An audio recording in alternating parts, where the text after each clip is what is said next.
Yeah, guys, what's going on? What's happening? It's been a long time. This is Lama Rock, Fresh Socks, $7 MZK. I haven't dropped those Guernseys in a minute.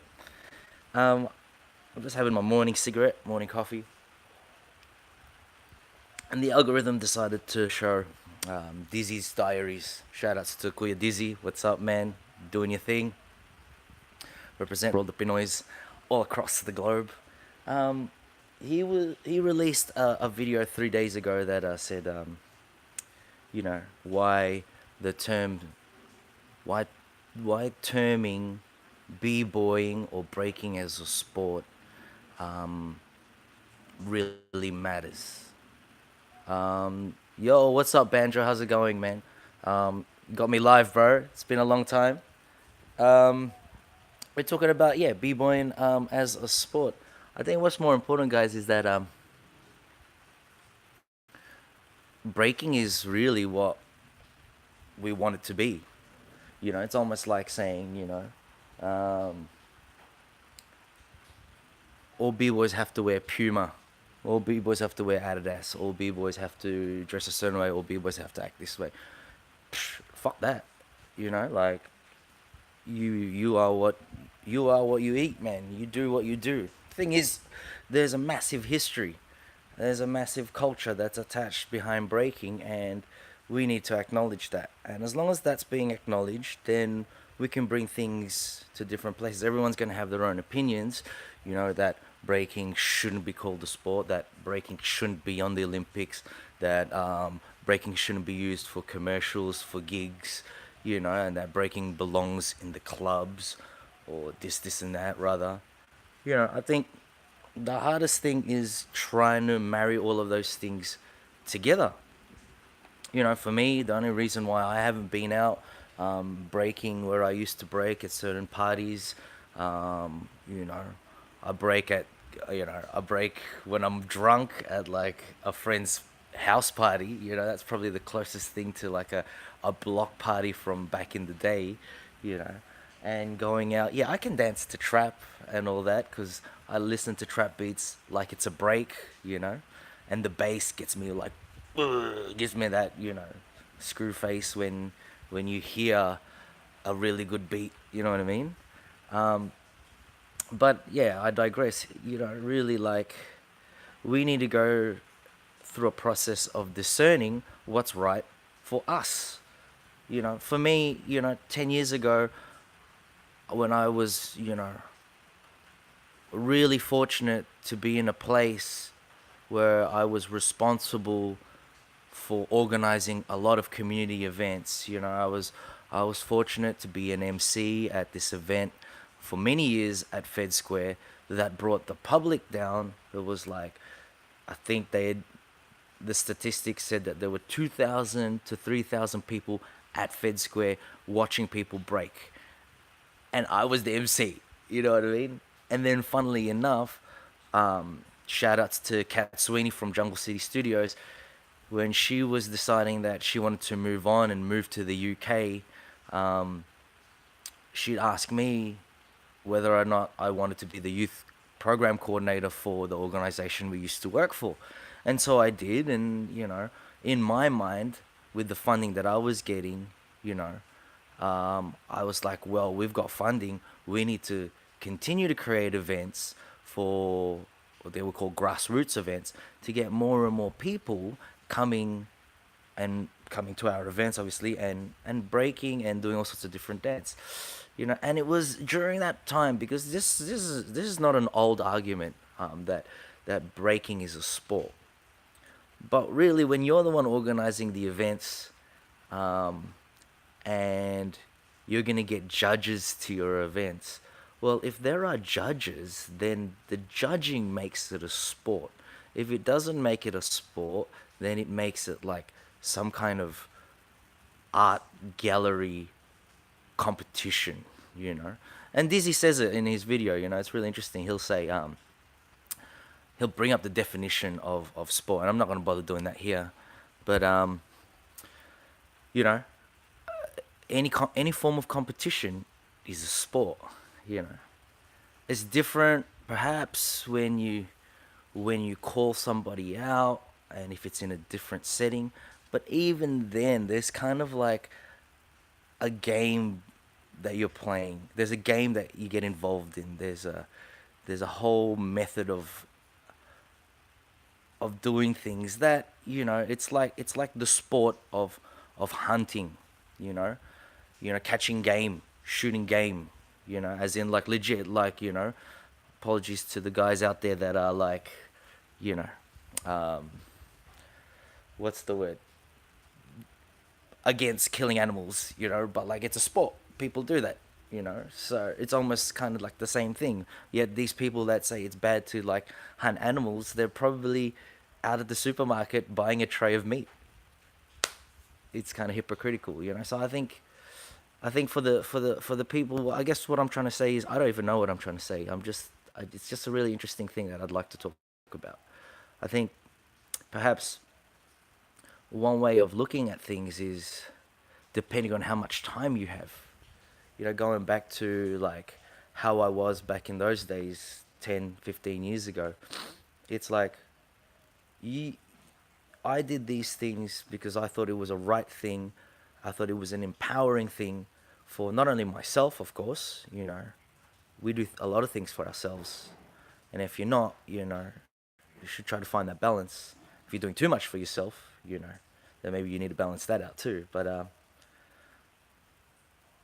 it was empowering for me to see that people were feeling empowered by just having a platform to dance. And so, if you want to argue that breaking is not a sport, that's up to you. That's your opinion. But breaking being a sport as a platform for b-boys and b-girls and whoever else to express themselves, including the camera people, including the DJs, including the MCs, including the audience, including the fucking venue. There's spirit in a venue, like sometimes a venue lends so much of itself to the atmosphere of an event. Even the venue gets to express itself. Then it's a good platform. It's a good thing to call it a sport. You know what I mean? But really, at the end of the day, this is the thing: sport or not, it really depends on the people who are there. Now, I have not been in the scene for a minute now because, you know, going through some mental issues, health issues, family health issues, um, financial issues. It's a tough life being what Dyzee's whole thing is with how he's running breaking professionally is that most b-boys, including myself, are fucking broke. When you're in your teenage years and in your 20s, I've been going to a psychologist, and we're bringing up my youth, bringing up how I was raised, and there's a lot of reflection.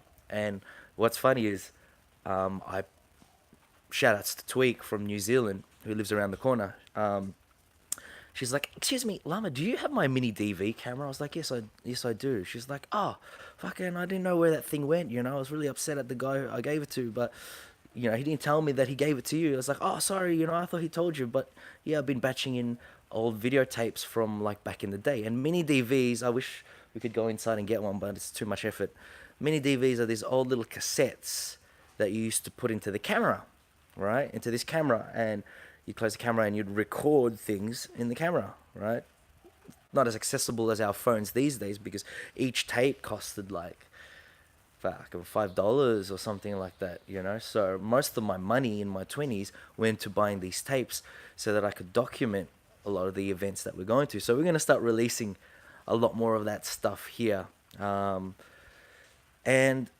I see myself. I see a 20-year-old Lava Rock. His hair's like real long, like down here, and like how raw and unrefined my dancing is, how I top rock, how I footwork. But it's interesting to see because that's the blueprint. That was I could just seeing it. It's like going into a time warp and feeling and thinking the way I used to. And in my 20s, man, I realized in my 20s, it was like, I was like on this whole like fuck the whole world with a smile kind of dude, just like, yeah, b-boying this, fresh socks that, $7 this and that, MZK, yeah, Zulu, like we were really a fortunate bunch of young dudes to be someone, be somebodies in an international scene. Just because we were real tight as a squad of brothers. We were always hanging out with each other most days. There was bullshit between us, but that's normal, and we sorted through all of that kind of stuff. And then, I remember, like, we used to go to like bars 3 days a week and dance at these bars. We did go to clubs too, but the clubs, back in those days, the clubs were like, breaking was still cool to be in the clubs, and the music catered for it. It was the right kind of beat. These days we've got so many different options. It's kind of trippy for a lot of b-boys, I think, and for people at certain events at these nights to see a b-boy there. I don't know. I'd really like to see what the next generation is doing, or whether or not they actually go out to break still and represent and be part of a scene, or do they just stay in their own lane like Melburnians like to do, stay in their own lane, keep to themselves, not bridging the gap for, other groups and other people, whatever, and whether or not they just train in a studio or in a garage space, or, and just represent at competitions, like, you know, I think I think this is why there's such an issue with people calling breaking a sport, because breaking as a sport, it's very hard for the spirit of hip hop to exist in that sport. Like, dressing fresh these days is just something you can research on Instagram, Like, for I guess older heads to see a person dress even better than we did with the shoes and, tracksuits or clothes that, was a struggle for us to get here in Australia, because you'd have to know someone or know the shop that would bring in, let's say if you're a Nike head, a pair of Harachis or Spiridons. It's not like that shit was available everywhere. It was like you had to know where to go to get it. You would have to go to the factory outlet, on Smith Street on a lucky day, or speak to a staff member to, like, get them to put, a pair of samples away that, the Australian market didn't sell. That's why they were at, the factory outlet, like things like that. You'll see a young dude dressed so fresh, man. It's like, damn, we never had all black Harachis, for example, or I never got that Firebird Adidas tracksuit, that Adidas full tracksuit. I never got that fucking Firebird version that you're wearing, colorways, everything. Each generation, ahead is spoiled. It seems spoiled compared to the generation before. But then you talk to them, and then, they're not even b-boys. They dress like a b-boy, but they're not even b-boys. You know, they actually, like, they got a full Puma outfit, or whoever sponsors it, and it's like one of the Kardashians. You know, it's like, oh no, I got this outfit. You think you're talking to a b-girl, but no, she's just, and it's not necessarily a bad thing, but, it's kind of a bit sad at the same time. It's like, oh, she learned about that. She found out about that outfit from a Kardashian promo ad. You know, and that all really ties in back to the whole sports thing. The sport is just that kind of platform, and you can't fit all the messages. You can't fit all the cultural things, all the important things in one thing. Let's bring it back to when I was in my 20s. Like, you know, fresh socks is the merging of two or more crews, and before fresh socks, like, the two halves that made Fresh Socks were opposing rivals. You know, his name was Mighty Mouse at the time, and then he eventually became Mauser. He was one of the loudest, meanest, and it was rare. There weren't too many, is it a racist word to say woke? I don't know. It's like too much political correction these days that, I have no ill intentions. But anyway, he's Greek. Greek Masso, yeah? He was like one of the few Greek Massos in the scene. And I was one of the few Filipinos in the scene, you know? So it was easier back then. The ratios were so low. It was just like, yeah, no wonder Lama Rock is known in certain Filipino circles because I was fucking the only Filipino breaking back then, besides Carlo Serrano and his sister Demi. Oh, and they've got a sister who's deaf that used to break with him too, Sharon. Man, Sharon? No, uh, Lorraine, Loz. I can't remember her name, but man, the three of them used to go off siblings. Man, it was sick. But yeah, um, and Mauser, right, was from Power Moving Crew, because the history of breaking in the 80s in Australia and into the early 90s was, you know, and even culturally, it was considered gay. It was considered gay. No, I have nothing against, LGBT. I've got relatives and friends that are, but like, it was considered gay back in the day. If you danced, if a bloke danced, it was considered gay. It's crazy. So their OGs, not dissing them, it was just the perspective back in the day. Their OGs said that, top rock, footwork, that's all level zero kind of shit. You have to have head spins, you have to have head spins, you have to have windmills, you have to have halos, double rocks, rockets, you have to have hurricanes, swipes, like it was all about doing power. And then us, on the other hand, our OGs, they were getting tapes like Ken Swift, Flowmaster, Swift Rock, B-Boy Summit, Mighty Four, and these guys were also hip hop heads, just like Mighty Mouse's OGs. Were legit hip hop heads. They were listening to rap. A lot of underground rap at that time, a lot of conscious rap. It was quite opposite from what the commercial rap was back in those days, which was it was the jiggy era, you know. Which when you listen to it now, it's actually like, there's a vibe to it. Yeah, it depends how you feel, but b-boys can still break to a lot of that stuff. It's sick.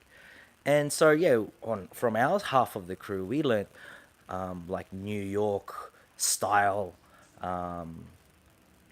fundamentals, like basics. But luckily, my OGs, shout outs to Bilal, man, Fairuz, DJ Jumps, like these guys, they knew what I would consider like the real foundation. Like they taught us things about like character, um, about finesse. Even if they didn't word it that way, just the conversations we had, the way we interacted, they taught us about all of these things, and they even taught us about how we shouldn't call it breakdance and how we should call it breaking or b-boying, you know. And the whole thing back in the late 90s and 2000s was guys like Mr. Wiggles and part of the Rocksteady crew, members of the Rocksteady crew, they started saying, nah, breakdance is the word that killed off breaking. It became this whole commercial thing, breakdance. And the youths at that time, our triple OGs, they just called it breakdance because it sort of like just was the way that they could explain it to the media, and then that blew up. Then in the 80s, breaking died, and they blame it because it became a trend, became really commercial, and then it went super underground again. Then Mr. Wiggles come back out, there's a few videos out there of him talking about it. He says, we changed it to b-boying, and it's like, oh, b-boying, like, what is that, some kind of new shit, And it was a way to reinvent the art form for a new era. And then here we are, where the whole world now, even if they're not b-boys and b-girls and not into hip hop, know what b-boying is. The only thing is, b-boying now has a different meaning to how we saw b-boying in the 90s and 2000s. You know what I mean? And it's also received on a different platform. Like, how many of you guys know about the Youth Olympics? Like, we're here from Australia, and I haven't seen the Youth Olympics on TV. All I've seen is the Duke and Duchess of Sussex and their tour of Melbourne, But yeah, I found out through Taekwon. Shout out to Taekwon, Vice Pres of MZK. He was sharing a few posts on Facebook about the Youth Olympics, and I tried to click the link, and yeah, unfortunately, this link is not available in your country. What the fuck, man? You know? So when you really think about it, it's sort of like, wow, there's these youths, these kids at the Olympics, the Youth Olympics, representing, for me, regardless if they are hip hop heads or not, like, they're representing hip hop. It's an art form. They might not understand it that way. They might not see it that way. But in my history, I've seen where the hard work went into, like, building things to a certain point. What's up, bro? Yeah, totally. We didn't really know about. We don't know what's going on with the Youth Olympics, man. It's silly. But like, the platform's there, and hence the title of my thing called "Break the Norm." As individuals, we need to learn how to discern what's right and wrong for ourselves. We need to understand about. We need to understand what integrity is. For me, like, after a long time of being away from everything, and I think I'm kind of ready to sort of pop my head in. I don't know if I really want to go, balls deep into doing things for public again. I think my vision has sort of changed a little bit, but I think that breaking breaking as a sport could work for me. It could work for me, so as long as it doesn't affect my integrity as, one, not only a b-boy, two, not only a dancer, but three, as an artist. So don't worry, like, I don't know how long it's gonna take, but hopefully, this is a way of keeping myself accountable. This video here, but might have to bring that balancing effect back to the community, to the scene. I have my own community. We've got a small, tight knit group of people. A group of friends. That's sort of like our. That's my community for now. I'm done with, like, that 20-year-old thinking of, like, trying to reach out to the masses and spread this message of hip hop and breaking and b-boying and all, and before it was called all stars, like, relinking the elements and bringing people together. I'm kind of, I've done that. I'm kind of waiting for the next generation to do that in a good way. But it seems to skip generations. I feel like it skipped a lot of generations, and then Fresh Stocks was lucky to grab the torch, and then we've had a lot of, like, young guys underneath us, and then it seems like it's sort of like, skipped a few gens, and then I think soon there'll be someone to grab the torch and run with it. And I hope that's soon, because I'm getting old. It's hard for me to bust my winnies now. But yeah, I'm done with that. And I think now it's really more about, yeah, maintaining the integrity, trying to create that balance, you know, existing where you feel like you should exist, and concentrate your energies to. And then, like, if if it's strong and it's balanced, they feed into each other. It's almost like, I don't know about a rapper now, but back in the day, Busta Rhymes was super underground. You know, then you had a commercial group like Pussycat Dolls over here, right? And Busta Rhymes, you know, he would like kick it with like Wu Tang and you know, Tribe Called Quest, and he'll do stuff with all sorts of different artists here. Yeah, Flipboard Squad, you know, etc. etc. You know, holy amazing grace without face. You know, like just saying crazy shit like that. And then somehow he was so popular that he was able to do a track with the Pussycat Dolls. You know, don't cha dun dun dun dun dun dun dun dun dun, dun. And then Busta Rhymes would spit a verse, and it's like, oh damn, like Busta Rhymes is spitting a verse with the Pussycat Dolls and still maintain his integrity. Yeah, of course, there's gonna be haters out there be like, oh, fuck Busta Rhymes, he's a sellout, but he didn't sell out. Like he was still like dope in the underground, and you know he fed those talents into the commercial, and then the commercial attention helped make people, audience energy like steer back to the underground, and now we've got this cycle going on. That's what's important about breaking being a sport and breaking being an underground thing. Why can't there be? Why can't there be like? Why can't there be two things? It's the duality of things. Anyway, like I'm gone for like 26 minutes, etc., etc. But yeah, there's a lot to the thing about breaking being a sport. But for the young people out there, especially this video that's directed to people who know of me and mainly people here in Victoria, Australia, it's like we need to sort of get onto that level, man. Why isn't there an international? Why isn't there a squad of Victorians going out to these international events and making a name for themselves? I'm sure there is. Don't get me wrong, but like nothing that's that massive that it's slipped into my YouTube algorithm or Facebook algorithms, Twitter algorithms. No one, and even like Fresh Socks. Fresh Socks is known. We have a good rapport with people who are in the know, like super underground crew. But like, it's a lot of new gen that don't even know like the history of their own city, or the city that they live in, and that's fine by me because I don't require that attention anymore.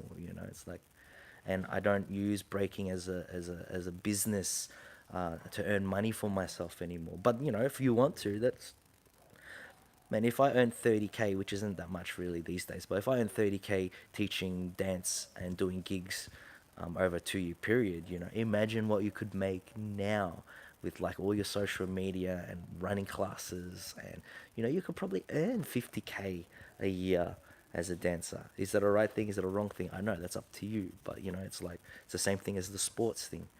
You got to do it for you, break the norm. But yeah, like can can someone in Victoria, from Victoria, be at the next B-boy Olympics, Youth Olympics? Can they take the crown in Just a Boo freestyle session? Where's that? We're one of the cities and states that produces some of the most incredible talent, and we get our props, and I think majority of us pay our dues, to pay our dues to like people overseas and the originators and the culture and the style. But how many of us actually take it to that level? Banjo, I'm talking to you. How many of us actually go above and beyond the norm, break the norm, and just come through and take the crown, you know? Anyway, we're gonna sign out. I've woken up my dad. Um, I've woken up my dad. So yeah, we're gonna end the live stream here. Thank you so much for watching. Please like and subscribe. Put stuff in the comments. Let me know what you think. if you can be bothered watching all 30 minutes of this live stream. Peace.